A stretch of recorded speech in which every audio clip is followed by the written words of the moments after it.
Dewa-dewa wi lho sing air masuk bro. Assalamualaikum warahmatullahi wabarakatuh. Halo semuanya, apa kabar hari ini? Semoga anak-anak semuanya selalu dalam lindungan Allah Subhanahu wa Ta'ala. Pada kesempatan kali ini, anak-anak berjumpa dengan Pak Danang yang akan menjelaskan tentang tema 1, indahnya kebersamaan, subtema 2, keberagaman budaya bangsaku. Pembelajaran kali ini kita akan membahas pembelajaran 3 dan 4. Nah, anak-anak akan melihat di sini sebuah gambar indera pendengar. Di sini kalau indera pendengar dibedah, mungkin gambarnya akan seperti ini. Semuanya pasti akan sama. Nah, indera pendengar itu bagiannya apa saja, fungsinya apa saja, nanti kita akan bahas. Sebelumnya kita akan membahas fakta mengenai telinga atau indera pendengar. Telinga merupakan organ tubuh yang rumit dan sensitif. Semua bagian di luar maupun di dalam telinga bekerja secara berkesinambungan untuk mendeteksi dan menganalisa suara yang terdengar sehingga mampu berkomunikasi dengan dunia di sekitar kita. Fakta tentang telinga yang perlu kita ketahui. Yang pertama, mampu membersihkan dirinya sendiri. Telinga memiliki zat lilin yang diproduksi oleh telinga sendiri yang berfungsi untuk melindungi telinga dari berbagai kotoran. Proses ini dilakukan dengan bantuan rambut kecil yang ada dalam telinga kita ini. Biasa disebut dengan silia, rambut-rambut yang ada di telinga kita. Proses mendengar tidak pernah berhenti meski kita tidur. Nah, telinga mampu mendengar meski kita dalam keadaan tidur. Hal ini terjadi karena otak menjadi perantara dari telinga sedang mengalami istirahat, sehingga menutup kemampuan kita untuk mendengar. Namun sebenarnya telinga kita tetap bisa mendengar. Contohnya, ketika anak-anak sedang tidur, anak-anak dibangunkan sama kakak atau saudara dengan cukup dipanggil. Dan anak-anak pasti akan bangun dengan sendirinya tanpa disentuh. Nah, itu pengaruh juga dari faktor indera pendengaran kita. Rambut halus di telinga tidak pernah tumbuh.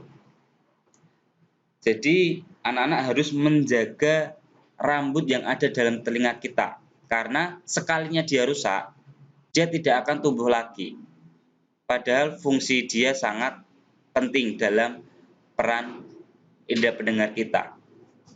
Apalagi anak-anak bermain untuk memotong ataupun mencukur rambut yang ada di dalam telinga. Itu jangan sampai terjadi karena rambut itu tidak akan pernah tumbuh kembali.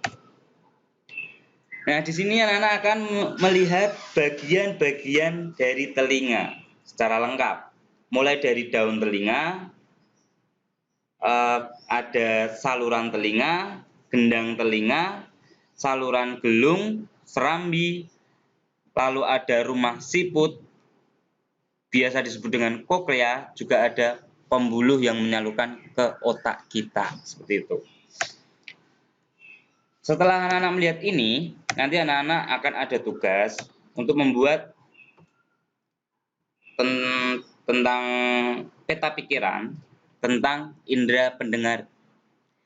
Jadi peta pikirannya itu ada bagian-bagian indera pendengar, cara kerja, cara merawat, dan fungsinya. Tapi Pak Danang akan mengulas sedikit-sedikit saja tentang yang pertama, bagian-bagiannya. Tadi sudah Pak Danang lihat kan, ada gambar, di situ ada tulis-tulisannya, mulai dari daun telinga, dan berbagainya sampai ke pembuluh.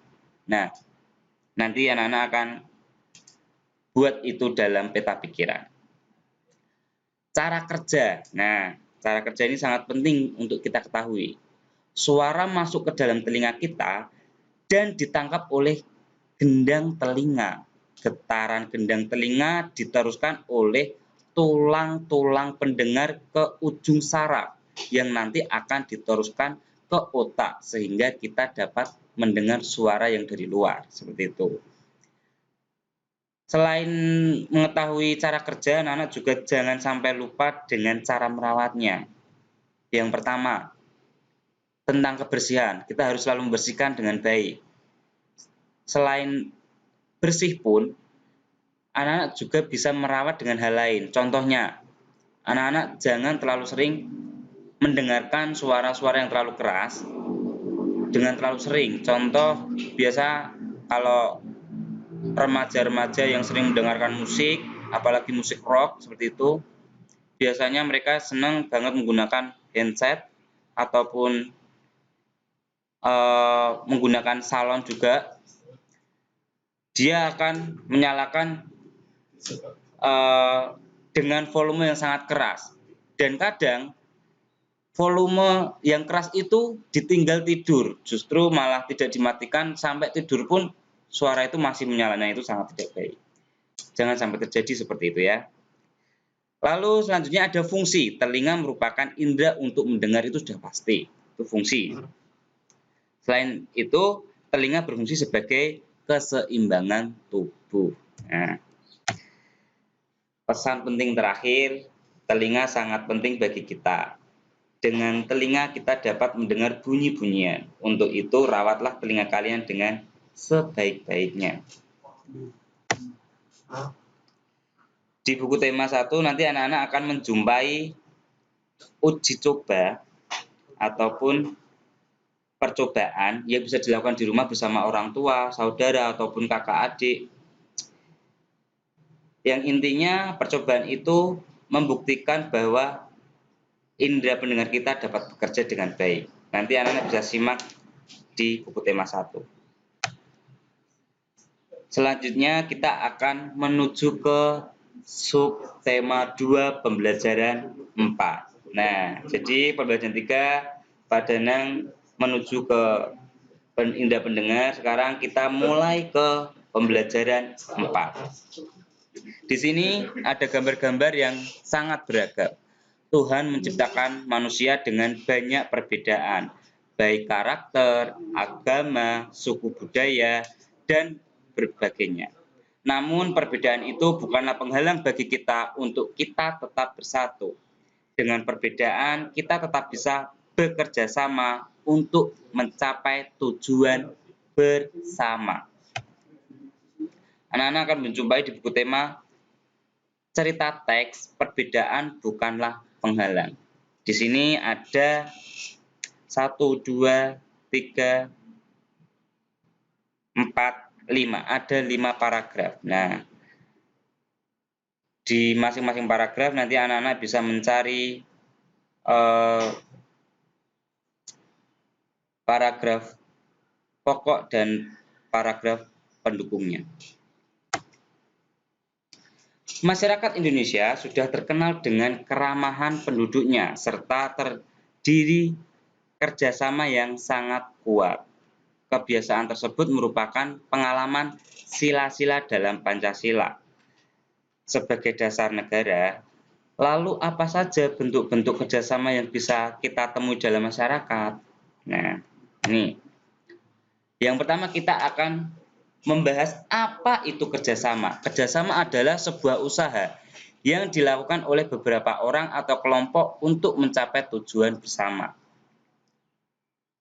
Lalu kerjasama merupakan interaksi penting bagi kehidupan manusia karena manusia adalah makhluk sosial yang saling membutuhkan. Nah, kerjasama merupakan tradisi turun-temurun di masyarakat Indonesia. Kerjasama mempunyai sebutan yang berbeda-beda. Contohnya di Cilacap ada sebutan keringan, di Ternate ada sebutan bari, dan lain sebagainya. Ini contoh-contoh kerjasama yang ada di Indonesia ya. Ada ronda, kerja bakti, ada gotong royong, dan lain sebagainya. Masih banyak sekali. Sekarang ciri-ciri kerjasama. Yang pertama ada kerjasama itu saling membantu sama satu sama lain, itu sudah pasti. Yang namanya aja kerjasama, berarti kita bekerja bersama.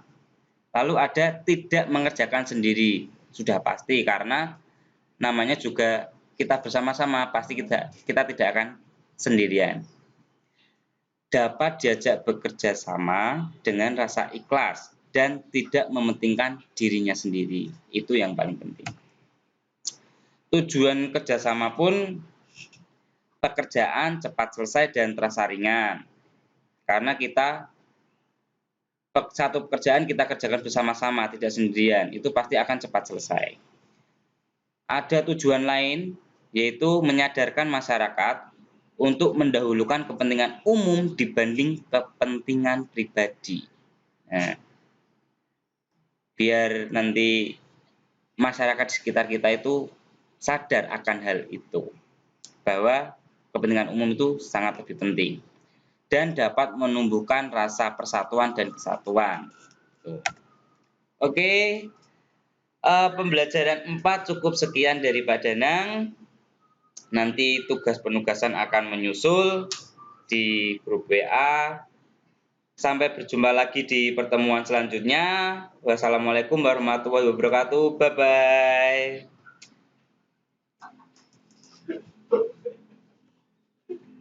Mana